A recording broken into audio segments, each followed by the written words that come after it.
Қайырлы күн баршаңызға, менің каналыма қош келіпсіздер. Бүгін сіздерге үй жағдайында қазан кебап дайындаймыз.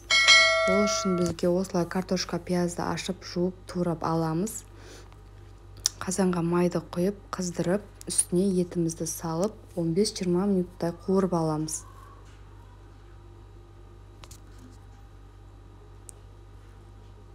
Қызарғанша қуырып аламыз.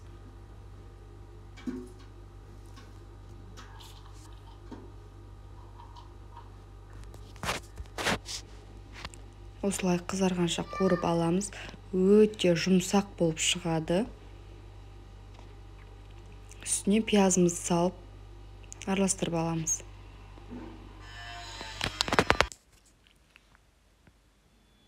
Осылай пиязымызды араластырып аламыз.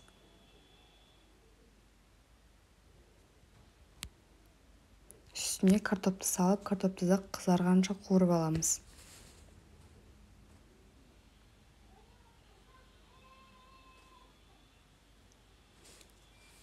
Үстіне қалауларыңызша көк шөптерді сеусеңіздер болады. Дәміне қарай тұз, бұрыш саламыз.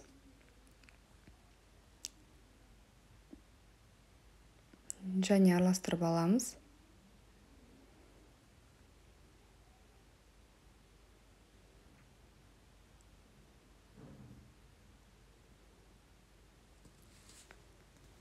Үстіне помидор, болгарский салып, араластырып аламыз. Мен далаға ошаққа істеген екен, өте дәмді болып шықты.